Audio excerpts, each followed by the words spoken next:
ಲೋಕಸಭಾ ಚುನಾವಣೆ ಫಲಿತಾಂಶ ಹೊರಬಿದ್ದ ಹಿನ್ನೆಲೆ ಚಿಕ್ಕಬಳ್ಳಾಪುರ ಲೋಕಸಭಾ ಕ್ಷೇತ್ರದ ಬಿಜೆಪಿ ಪಕ್ಷದ ಅಭ್ಯರ್ಥಿ ಡಾಕ್ಟರ್ ಕೆ ಸುಧಾಕರ್ ಜಯಗಳಿಸಿದ ಸಂದರ್ಭದಲ್ಲಿ ಹೊಸಕೋಟೆ ತಾಲೂಕಿನ ನಂದಗುಡಿ ಹೋಬಳಿಯ ಹುಳುವನಹಳ್ಳಿ ಗ್ರಾಮದ ನಾರಾಯಣಸ್ವಾಮಿ ಅವರ ಮಗ 24 ವರ್ಷದ ಅರುಣ್ ಕುಮಾರ್ ಎಂಬ ಯುವಕನ ಮೇಲೆ ಓಬಳಹಳ್ಳಿಯಲ್ಲಿ ಸುಮಾರು 15ಕ್ಕೂ ಹೆಚ್ಚು ಕಾಂಗ್ರೆಸ್ ಕಾರ್ಯಕರ್ತರಿಂದ ಮಾರಣಾಂತಿಕ ಹಲ್ಲೆ ಮಾಡಿದ್ದು, ಅರುಣ್ ಕುಮಾರ್ ಬಲಗಾಲು ಮೂಳೆಗಳೆಲ್ಲ ಮುರಿದಿದ್ದು ಎಂವಿಜಿ ಆಸ್ಪತ್ರೆಗೆ ದಾಖಲಿಸಲಾಗಿತ್ತು. ವಿಷಯ ತಿಳಿಯುತ್ತಿದ್ದಂತೆ ಮಾಜಿ ಸಚಿವರು ಹಾಗೂ ಹಾಲಿ ವಿಧಾನ ಪರಿಷತ್ ಸದಸ್ಯರಾದ ಎಂಟಿಬಿ ನಾಗರಾಜು ಅವರು ಆಸ್ಪತ್ರೆಗೆ ಭೇಟಿ ನೀಡಿ ಗಾಯಾಳು ಅರುಣ್ ಅವರ ಯೋಗಕ್ಷೇಮ ವಿಚಾರಣೆ ಮಾಡಿ ಮಾಹಿತಿ ಪಡೆದುಕೊಂಡರು.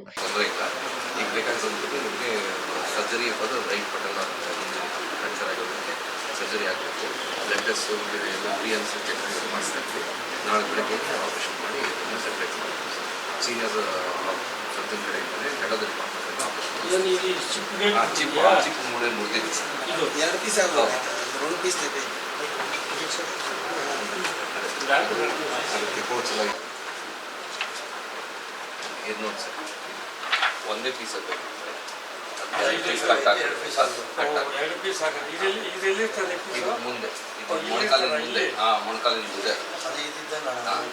ಮೊಣಕಾಲಿನ ಮುಂದೆ ಇದು ಮುಂದೆ ಮೇಲಿನ ಎರಡು ಪೀಸ್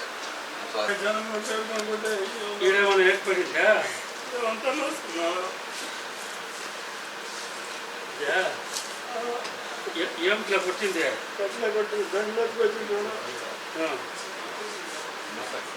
ఇంకేడు ఇప్పుడు ఏంటో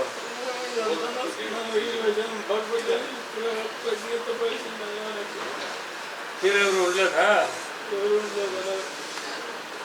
ಇನ್ನು ಇದೇ ಸಂದರ್ಭದಲ್ಲಿ ಮಾತನಾಡಿದ ಎಂಟಿಬಿ ನಾಗರಾಜು ಅವರು ಒಂದು ಸಣ್ಣ ವಿಚಾರಕ್ಕೆ ಯುವಕನಿಗೆ ಮಾರಣಾಂತಿಕವಾಗಿ ಹಲ್ಲೆ ಮಾಡಿದ್ದು ಇವನು ಬದುಕಿರುವುದೇ ವಿಪರ್ಯಾಸ. ಅಂತಹ ಮಟ್ಟದಲ್ಲಿ ಹಲ್ಲೆ ಮಾಡಿದ್ದಾರೆ. 2004ರಲ್ಲಿ ನಾನು ಶಾಸಕನಾಗಿ ಬಂದಾಗ ಇದೇ ರೀತಿಯಲ್ಲಿ ಬಚ್ಚೇಗೌಡರ ಸಹಚರರು ಇದೇ ಗಲಾಟೆ ದೌರ್ಜನ್ಯ ದಬ್ಬಾಳಿಕೆ ಮಾಡುತ್ತಿದ್ದರು. ಅದನ್ನೆಲ್ಲ ಮಟ್ಟ ಹಾಕಿದ್ದೆ. ಆದರೆ ಈಗ ಶಾಸಕ ಶರತ್ ಬಚ್ಚೇಗೌಡ ಶಾಸಕನಾಗಿ ಬಂದ ಮೇಲೆ ಮತ್ತೆ ಇಂತಹ ದೌರ್ಜನ್ಯ ದಬ್ಬಾಳಿಕೆಗಳು ನಡೆಯುತ್ತಿವೆ. ಪೊಲೀಸ್ ಠಾಣೆಗಳೆಲ್ಲ ಕಾಂಗ್ರೆಸ್ ಕಚೇರಿಗಳಾಗಿ ಮಾರ್ಪಟ್ಟಿವೆ. ನಮ್ಮ ಕಾರ್ಯಕರ್ತರಿಗೆ ಪೊಲೀಸರು ಇಲ್ಲ ಸಲ್ಲದ ಕೇಸುಗಳನ್ನು ಹಾಕಿ ಭಯಪಡಿಸುತ್ತಿದ್ದಾರೆ. ಅದೇ ರೀತಿ ಮುಂದುವರೆದರೆ ಹೊಸಕೋಟೆಯಿಂದ ವಿಧಾನಸೌಧದವರೆಗೂ ಜಾಥಾ ಮಾಡಿ ದೊಡ್ಡ ಮಟ್ಟದ ಪ್ರತಿಭಟನೆ ಮಾಡುತ್ತೇವೆ ಎಂದು ಎಚ್ಚರಿಕೆ ನೀಡಿದ್ದಾರೆ. ಲೋಕಸಭಾ ಚುನಾವಣೆಯ ಫಲಿತಾಂಶ ನಿನ್ನೆ ತಾನೇ ಬಂದಿದೆ. ಈ ಫಲಿತಾಂಶ ಬಂದ ಮೇಲೆ ಹುಳುವನಹಳ್ಳಿ ಮತ್ತು ಹೋಬಳಿಯಲ್ಲಿ ಪಕ್ಕದಲ್ಲಿರ್ತಕ್ಕಂಥ ಗ್ರಾಮ ಹುಳುವನಹಳ್ಳಿ, ಅದೊಂದು ಸಣ್ಣ ಗ್ರಾಮ, ಕುಗ್ರಾಮ. ಅಲ್ಲಿರ್ತಕ್ಕಂಥ ಎಲ್ಲ ಪರಿಶಿಷ್ಟ ಜಾತಿ, ಪರಿಶಿಷ್ಟ ಪಂಗಡ, ಹಿಂದುಳಿದ ವರ್ಗದ ಸಮುದಾಯಗಳಿರ್ತಕ್ಕಂಥ ಆ ಸಣ್ಣ ಕುಗ್ರಾಮ. ಅಲ್ಲಿರ್ತಕ್ಕಂಥವರೆಲ್ಲ ಕೂಲಿ ಕಾರ್ಮಿಕರು, ಕೂಲಿ ಮಾಡಿ ಜೀವನ ಮಾಡ್ತಕ್ಕಂಥ ಸಮುದಾಯ ಇರ್ತಕ್ಕಂಥ ಗ್ರಾಮ. ಅಲ್ಲಿ ನಿನ್ನೆ ಫಲಿತಾಂಶ ಬಂದ ಮೇಲೆ ನಮ್ಮ ಭಾರತೀಯ ಜನತಾ ಪಕ್ಷದ ಅಭ್ಯರ್ಥಿಯಾದಂಥ ಡಾಕ್ಟರ್ ಸುಧಾಕರ್ ಅವರು 1,65,000 ಮತಗಳಿಂದ ಅವರು ಜಯಶೀಲರಾಗಿದ್ದಾರೆ ಅಂತೇಳಿ ಎಲೆಕ್ಷನ್ ಕಮಿಷನ್ನು ಅದನ್ನು ಪ್ರಕಟಣೆ ಮಾಡಿದ್ದಾರೆ. ಅದಾದಮೇಲೆ ಈ ಹುಳುವನಹಳ್ಳಿ ಗ್ರಾಮದಲ್ಲಿ ಅನಿಲ್ ಕುಮಾರ್ ಅನ್ನೋ ಯುವಕ, ಅರುಣ್ ಕುಮಾರ್ ಅಂತಕ್ಕಂಥ ಇಲ್ಲಿ ಯುವಕ, ಇವರು ಯಾದವ ಸಮುದಾಯದವರು. ಇವರು ಖುಷಿಗೆ 2-3 ಸೇರಿ ಅಲ್ಲಿ ಪಟಾಕಿಗಳು ಇಟ್ಟವ್ರೆ. ಸಮಯವಾದ 9 ಗಂಟೆಯಲ್ಲಿ ಪಟಾಕಿ ಸಿಡಿಸವ್ರೆ. ಪಟಾಕಿ ಸಿಡಿಸಿದ ತಕ್ಷಣ ಆ ಗ್ರಾಮದವರು ಬಂದು 2-3 ಲೀಟರ್ಗಳು ಕೇಳಿದ್ದಾರೆ. ಹೌದಪ್ಪ, ನಮ್ಮ ಅಭ್ಯರ್ಥಿ ಗೆದ್ದವರು ನಮ್ಮ ಪಟಾಕಿ ಕಿರಿ ಅಷ್ಟೇ ಅಂತ. ಅಲ್ಲಿಂದ ಅವರು ಹೋಬಳಿಯಲ್ಲಿ ಫೋನ್ ಮಾಡಿ, ಹೋಬಳಿಯಿಂದ ಒಂದು 15 ಜನ ಅಲ್ಲಿಂದ ಬಂದು ಈ ಹುಡುಗನ ಏಕಿಯಾಗಿ ದೊಣ್ಣೆಗಳಲ್ಲಿ ಹೊರಟಿದ್ದಾರೆ. ಈ ಕಾಲು, ಈ ಮೊಳಕಾಲು ಸುತ್ತು ಇದು ಫ್ರ್ಯಾಕ್ಚರ್ ಆಗಿದೆ, ತಲೆಗೆ ಬಿಟ್ಟಿದೆ, ಮೈಕೈ ಎಲ್ಲ ದೊಣ್ಣೆಗಳಿಂದ ಹೊಡೆದಿದ್ದಾರೆ. ಈಗಾಗಲೇ ಇದನ್ನು ಡಾಕ್ಟ್ರು ಎಕ್ಸ್ಟೇನ್ ಆಗಿದ್ದಾರೆ. ಈ ಮಲ್ಟಿ ಫ್ರ್ಯಾಕ್ಚರ್ ಆಗಿದೆ ಅಂತೇಳಿ ಈಗ ಎಕ್ಸ್ಟರ್ನಲ್ ಕೂಡ ನೋಡಿದ್ದೀವಿ, ಅದು ಮಲ್ಟಿ ಫ್ರ್ಯಾಕ್ಚರ್ ಆಗಿದೆ. ಅದನ್ನು ಡಾಕ್ಟರ್ ಸರ್ಟಿಫೈಡು ಎಲ್ಲ ಮಾಡಿದ್ದಾರೆ. ಹಾಗೆ ತಲೆಗೆ ಬಿದ್ದಿದೆ ಅಂತ ಹೇಳಿದ್ರೆ ತಲೆನೂ ಸ್ಕ್ಯಾನಿಂಗ್ ಮಾಡಿದ್ದಾರೆ. ಅದನ್ನು ನಾನು ಇಷ್ಟು ಹೇಳಲಿಕ್ಕೆ ಬಯಸ್ತೇನೆ.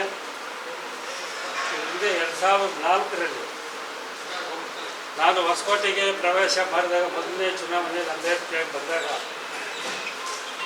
ಆವತ್ತು ಈ ತಾಲೂಕಿನಲ್ಲಿ ಈಗ ಕಡಿಮೆ ಆಗಿದೆ, 10 ಪಟ್ಟರಷ್ಟಿತ್ತು ಗಲಾಟೆಗಳು.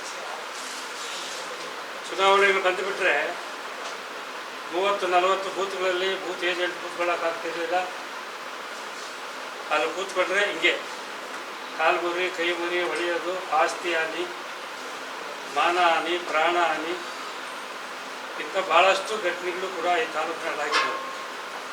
ಇಲ್ಲಿ ಹೊಸಕೋಟೆ ತಾಲೂಕಿನಲ್ಲಿ ಇವರು ಶಾಸಕರಾಗಿ ಈ ಶರತ್ ಬಚ್ಚೇಗೌಡರು ಆಯ್ಕೆ ಆದಮೇಲೆ ಇಲ್ಲಿ ಮತ್ತೆ ಒಂದು 2 ತಿಂಗಳು ಚುನಾವಣೆ ಆದಮೇಲೆ ಸುಮಾರು 7-8 ಕಡೆ ಇದೇ ರೀತಿಯಾಗಿ ಹೊಡೆದಿರತಕ್ಕಂಥದ್ದು FIR ಆಗಿತ್ತು. ನಂದಗೋಡಿ ಸ್ಟೇಷನ್ ವ್ಯಾಪ್ತಿಯಲ್ಲಿ, ಸೂಲ್ಬೆಲೆ ಪೊಲೀಸ್ ಸ್ಟೇಷನ್ ವ್ಯಾಪ್ತಿಯಲ್ಲಿ ಭಾವಾಪುರ, ಹಾಗೆ ನಮ್ಮ ನಂದಗೋಡಿ ಪೊಲೀಸ್ ಸ್ಟೇಷನ್ ವ್ಯಾಪ್ತಿಯಲ್ಲಿ ಮಲ್ಪನಹಳ್ಳಿ, ಹಾಗಾದ ಬಿಟ್ಟರೆ ನಮ್ಮ ಬೆಂಡಗಾನಲ್ಲಿ, ಅಲ್ಲಿ ಬೆಂಡಗಾನಲ್ಲಿ ಏಜೆಂಟ್ ಮೇಲೆ ಗಲಾಟೆಗಳು ಮಾಡಿ 9 ಗಂಟೆವರೆಗೂ ಅವ್ರು ಬಿಟ್ಟೇ ಇಲ್ಲ ರಾತ್ರಿ. ಅದಾದಮೇಲೆ ಪೊಲೀಸ್ ಫೋನ್ ಮಾಡಿ ಪೊಲೀಸ್ ಜೀಪ್ನಲ್ಲಿ ಕರ್ಕೊಂಡು ಹೋಗಿ ಅವನ್ನ ಬಿಟ್ಟಿದ್ದಾರೆ. ಗಣೇಶ್ ಅಂತ ಅದೇ ಊರು. ಹಾಗೆ ಕೋಡಹಳ್ಳಿಯಲ್ಲಿ ಹೀನಾಯವಾಗಿ ಅವ್ರನ್ನೇ ಹೊಡೆದ್ಬಿಟ್ಟು ಮತ್ತು ಅವ್ರ ಮೇಲೆ ಕೇಸ್ ಹಾಕಿ ಅವ್ರನ್ನೇ ಜೈಲಿಗೆ ಕಳಿಸಿ 4 ಜನನ ನಮ್ಮ ಕೋಡಹಳ್ಳಿ ಜನಾರ್ದನು, ಅವ್ರ ತಂದೆ ಪ್ರಕಾಶು, ಅವ್ರ ಜೊತೆ 4 ಜನ ಎಸ್ಸಿಗಳು. ಇವ್ರು ಹೆಂಗಪ್ಪ ಕೇಸ್ಗಳು ಹಾಕೋದಂದರೆ ನೋಡಿ, ಹಿಂಗೆ ಕಾಲು ಮುರಿದಂಗೆ ಹೊಡೆದಿರ್ತಾರೆ. ಅವ್ರಿಗೆ ಸಣ್ಣ ಪುಟ್ಟ ಗಾಯಗಳು ಹಾಕಿದ್ರು ಪೊಲೀಸ್ ಸ್ಟೇಷನಲ್ಲಿ ಅವ್ರಿಗೆ 307 ಹಾಕ್ತಾರೆ. 307 ಕೇಸ್ ಹಾಕ್ತಾರೆ. ಅದಾದಮೇಲೆ ಮತ್ತೆ ಇನ್ನೊಂದು ರೇಪ್ ಕೇಸಿಂಗ್ ಅಂತ ಮಾಡ್ತಾರೆ ಜೊತೆಯಲ್ಲಿ. ಹಿಂಗೆ 3-4 ಕಡೆ ಆದ ಗರ್ಭಗಳಲ್ಲಿ ಇದೇ ರೀತಿಯಾಗಿ ಮಾಡಿದ್ದಾರೆ. ಪೊಲೀಸ್ ಸ್ಟೇಷನ್ಗಳೆಲ್ಲ ಅವು ಕಾಂಗ್ರೆಸ್ ಪರವಾಗಿ ಕೆಲಸ ಮಾಡೋಂಥ ಪೊಲೀಸ್ ಸ್ಟೇಷನ್ಗಳಾಗಿದೆ. ಪೊಲೀಸ್ ಅಧಿಕಾರಿಗಳು ಅವ್ರು ಏನು ಹೇಳ್ತಾರೆ ಅದನ್ನೇ ಮಾಡ್ತಾರೆ. ನಾನು ಭಾಳ ಸಾರಿ IG-ವರೆಗೂ ಹೇಳಿದ್ದೀನಿ, SP-ವರೆಗೂ ಹೇಳಿದ್ದೀನಿ, ಈ ರೀತಿ ನಡೀತಾವೆ. ಇದು ನಿಜವಾದಂಥ ಬಡವರಿಗೆ ನ್ಯಾಯ ಸಿಗ್ತಾ ಇಲ್ಲ. ಒಂದು ಪಕ್ಷದ ಪರವಾಗಿ ಕೆಲಸ ಮಾಡ್ತಕ್ಕಂಥ ಪೊಲೀಸ್ ಸ್ಟೇಷನ್ಗಳು ಹೊಸಕೋಟೆ ತಾಲೂಕಿನಲ್ಲಿ ಆಗಿದ್ದಾವೆ. ಹಿಂಗೆ ಆದರೆ ನಾವು ಪಾರ್ಲಿಮೆಂಟ್ ಚುನಾವಣೆ ಆದಮೇಲೆ ನಾವು ಒಂದು ಉಗ್ರವಾದ ಪ್ರತಿಭಟನೆ ಹೊಸಕೋಟೆಯಿಂದ ವಿಧಾನಸೌಧ ಚಲೋ ಇಂಥ ಒಂದು ಉಗ್ರವಾದ ಪ್ರತಿಭಟನೆ ಮಾಡ್ತೀವಿ ಅಂತೇಳಿ ಈಗಾಗಲೇ ನಾನು ಪೊಲೀಸ್ ವರಿಷ್ಠ ಅಧಿಕಾರಿಗಳಿಗೆ ನಾನು ಹೇಳಿದ್ದೀನಿ. ಇಂಥ ಒಬ್ಬ ಬಡವ ಹುಡುಗ ಕೂಲಿ ಮಾಡಿ ಜೀವನ ಮಾಡ್ತಕ್ಕಂಥ ಹುಡುಗನಿಗೆ 15 ಜನ ಬಂದು ದೊಣ್ಣೆಗಳಿಂದ ಹೊಡೆದ್ರೆ ಅವನ ಪ್ರಾಣ ಬದುಕಿರೋದೇ ಎಷ್ಟು. ಅವ್ರ ತಾಯಿ ಕೇಳಕ್ಕೆ ಹೋದರೆ ಆಯಮ್ಮನ ಹೊಡೆದಿದ್ದಾರೆ, ಅವ್ರ ಸಂಬಂಧಿಕರು ಕೇಳಕ್ಕೆ ಹೋದರೆ ಅವ್ರ ತಲೆ ಕೃಷ್ಣಪ್ಪ ಅನ್ನೋರು ತಲೆ ಹೊಡೆದಿದ್ದಾರೆ. ಇವರು ಸರ್ವಾಧಿಕಾರ. ಇವರು ಹಿಂದೆ 2004ರಲ್ಲಿ ನಡೀತಾ ಇದ್ದಂಥ ಇದು ಸರ್ವಾಧಿಕಾರ, ಇವರು ದೌರ್ಜನ್ಯ, ಇವರು ದಬ್ಬಳಿಕೆ ಮತ್ತೆ ಇವರು ಪ್ರಾರಂಭ ಮಾಡಿದ್ದಾರೆ. ಇದು ಏನು ಈ ರೀತಿಯಾಗಿ ಬಡವರಿಗೂ ನೋಯಿಸೋದು, ಅನ್ಯಾಯ ಮಾಡೋದು, ಫಾಲ್ಸ್ ಕಂಪ್ಲೇಂಟು, ಫಾಲ್ಸ್ ಕೇಸ್ ಹಾಕೋದು, ಇದು ಯಾವತ್ತೂ ಒಳ್ಳೆಯದಲ್ಲ. ಇದಕ್ಕೆ ಯಾವತ್ತಾದರೂ ಒಂದು ದಿನ ಇದಕ್ಕೆ ಅದು ನಾವು ಏನು ಮಾಡಬೇಕು ಅಂತ ನಮ್ಮ ಪಾರ್ಟಿ ಪಕ್ಷ ನಾವೆಲ್ಲರೂ ಕೂತು ತೀರ್ಮಾನ ಮಾಡಿ ಇದನ್ನು ನಾವು ಉಗ್ರವಾದ ಹೋರಾಟವನ್ನು ಇದ್ದಾಗ ಇವರು ರೋಡ್ಗಟ್ಟಲೆ ಪಟಾಕಿಗಳು ತಂದು ಊರುಗಳು ಹೊಡೆದಿದ್ದಾರೆ. ಯಾರಾದ್ರೂ ಗಲಾಟೆ ಮಾಡಿದ್ದಾರೆ, ಅವ್ರ ಮೇಲೆ ಮಾಡಿದ್ದಾರೆ.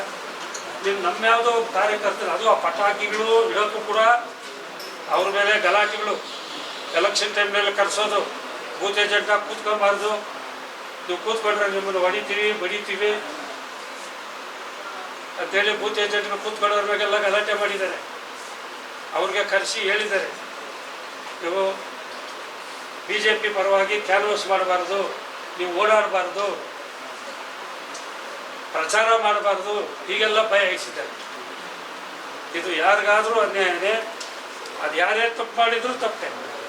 ಹಾಗೇನಾದರೂ ನಮ್ಮ ಪಾರ್ಟಿಯವರು ಏನಾದರೂ ತಪ್ಪು ಮಾಡಿದರೆ ಅಂಥವ್ರು ಕೇಸ್ಗಳು ಹಾಕ್ಸ್ರಿ, ಪನಿಷ್ಮೆಂಟ್ ಕೊಡ್ರಿ, ಪ್ರೂವ್ ಮಾಡಿರಿ ನಿಜವಾಗ ಅವ್ರು ತಪ್ಪು ಮಾಡಿದ್ದಾರೆ. ಸುಮ್ಮನೆ ಫಾಲ್ಸ್ ಕಂಪ್ಲೇಂಟು ಪೊಲೀಸ್ ಅಧಿಕಾರಿಗಳ ಮೇಲೆ ಅವರು ಮಾಡಲ್ಲ ಅಂದರೂ ಕೂಡ ಇದರಲ್ಲಿ ಕೆಲವು ಪ್ರಾಮಾಣಿಕವಾಗಿ ಕೆಲಸ ಮಾಡೋ ಪೊಲೀಸ್ ಅಧಿಕಾರಿಗಳಿದ್ದಾರೆ. ಆ ಇನ್ಸ್ಪೆಕ್ಟರ್ ಮೇಲೆ ಪೊಲೀಸ್ನ ಮೇಲೆ ಧಮಕಿಗಳಾಗ್ತಾರೆ. ನಾವು ಹೇಳ್ದಂಗೆ ಮಾಡೋ ಇಲ್ದಾದ್ರೆ ನೀನು ಟ್ರಾನ್ಸ್ಫರ್ ಮಾಡ್ಕೊಂಡು ಹೋಗು ಅಂತ, ಇಲ್ಲಿರಬೇಡ ಅಂತ ಆ ಪೊಲೀಸ್ನವ್ರಿಗೆ ಧಮಕಿಗಳಾಗ್ತಾರೆ. ಎಷ್ಟೋ ಜನ ಪೊಲೀಸ್ನವ್ರು ನನಗೆ ಹೇಳ್ತಾರೆ, ಏನ್ರಿ ಹಿಂಗೆ ಮಾಡಿದ್ದೀರಾ, ನ್ಯಾಯನ? ನಿಮಗೂ ಹೆಂಡತಿ ಇದ್ದಾರೆ, ಮಕ್ಕಳಿದ್ದಾರೆ, ಕುಟುಂಬ ಇದೆ, ಇದೊಂದು ಸಮಾಜ. ನೀವೊಂದು ಪಕ್ಕದ ಪರವಾಗಿ ನೀವು ಕೇಸ್ಗಳು ಹಾಕೋದು, ಅವರು ಸ್ಟೇಷನ್ ಕರ್ಕೊಂಡೋಗಿ ಸಣ್ಣ ಕಂಪ್ಲೇಂಟ್ಗಳಾದರೂ ಗಂಟೆಗಟ್ಟಲೆ ಅವ್ರು ಸ್ಟೇಷನಲ್ಲಿ ಕುಂಡ್ರಿಸೋದು, ಸ್ಟೇಷನಲ್ಲಿ ಹೊಡೆಯೋದು, ಅವ್ರನ್ನ ನಾವು ಹೊಡೆದಿದ್ದೀವಿ ಅಂತ ಯಾರ ಹತ್ರ ಹೇಳಕ್ಕೆ ಹೋದರೆ ತಿರುಗಿ ಕರ್ಕೊಂಬಂದು ಹೊಡಿತೀವಿ ಅನ್ನೋದು ಇದು ನ್ಯಾಯನ? ಅದು ಭಾಳ ದಿನ ನಿಮ್ಮ ಅಧಿಕಾರ ಇರ್ತದೆ ಅಂತ ತಿಳ್ಕೊಬೇಕು. ನಾನು ಭಾಳ ಇದರಿಂದ ನಾನು ಭಾಳ ಬೇಸರದಿಂದ ಭಾಳ ನೋವಿನಿಂದ ಹೇಳ್ತೇನೆ. ಈ ಏಟು ತಿಂದು ಹುಡುಗ ಇಲ್ಲಿ ಗೊಳೋ ಅಂತ ಹೇಳ್ತಾನೆ. ಅವ್ನು ಬಿದ್ದಿರೋ ಏಟು ನೋಡಿದ್ರೆ ನಮಗೆ ದುಃಖ ಬರ್ತದೆ. ಈ ರೀತಿ ಹೊಡೆಯೋಂಥ ತಪ್ಪು ಏನು ಮಾಡಿದ್ದ ಅವನು? ಇಲ್ಲ ಇವನು ಯಾರಿಗಾದ್ರೂ ಅವರು ಹೊಡೆದಿದ್ದರೆ ಪರವಾಗಿಲ್ಲ, ಸುಮ್ಮನೆ ನಿಂತಿರೋನು ಬಂದು ಹೇಗೆ ದಮ್ ಹೊಡೆದಿದ್ದೀರಾ? ಈಗ ಅವನ ಮೇಲೆ ನೀವು ಕಂಪ್ಲೇಂಟ್ ಕೊಟ್ಟಿದ್ದೀರಾ, ಮತ್ತು ಇವತ್ತು ಸ್ಟೇಷನ್ ರಿಟರ್ನ್ ಕಂಪ್ಲೇಂಟ್ ಕೊಟ್ಟಿದ್ದೀರಾ.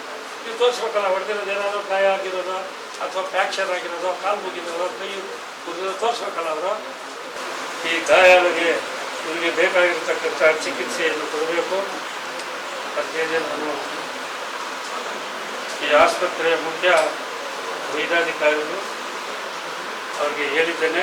ಅವರು ಈಗಾಗಲೇ ಎಲ್ಲ ರೀತಿಯ ಎಕ್ಸ್ಟ್ರಾಗಳು ಮಾಡಿದ್ದಾರೆ, ಮೆಡಿಸಿನ್ಸು ಇಂಜೆಕ್ಷನ್ಸ್ ಎಲ್ಲ ಕೊಟ್ಟಿದ್ದಾರೆ ಅಂತ ಹೇಳಿದ್ದೇನೆ, ಬಯಸ್ತೇನೆ. ಬೆಳಿಗ್ಗೆ 5-6 ಮನೆ ಐತಿ ಎತ್ಕೊಂಡ್ಬಂದ್ಬಿಡೋಣ ಅಂತ ಇದೊಂದು ಸಭೆ ಮಾಡಿ ನೋಡಿ, ಹೇಳು ಏನು ಹೇಳಿದ್ರು? ಬೆಳಿಗ್ಗೆ 5-6 ಮನೆ ಐತೆ, ಹೋಗಿ ಎತ್ಕೊಂಡ್ಬಂದ್ಬಿಡೋಣ, ಎಷ್ಟಾಗ್ತದೆ, ಹೆಂಗಿದ್ರು ಒಂದೇ ಕೆಲಸ ನಡೀರ ಅಂತ ಒಂದೊಂದು ಮನೆ ಒಬ್ಬೊಬ್ರು ಎತ್ಕೊಂಡ್ಬಂದ್ಬಿಡೋಣ ಅಂತ ಹೇಳ್ತಾರೆ. ನೋಡಿ, ಸರಿ, ಬೆಳಿಗ್ಗೆ ಹೋಗಿ ಹಿಂಗೆ ಹೇಳ್ತಾರೆ. ಇನ್ನೆಷ್ಟು ಭಯ ಇಡಿಸ್ಬೋದು, ಇನ್ನೇನೇನು ಮಾಡ್ಬೋದು ಇವರು? ಬಡ ಕುಟುಂಬಗಳು ಕೂಲಿ ನಾಲಿ ಮಾಡಿ ಜೀವನ ಮಾಡೋದು. ಈ ರೀತಿಯಾಗಿ ಇವರು ದೌರ್ಜನ್ಯಗಳು ಮಾಡಿದ್ರೆ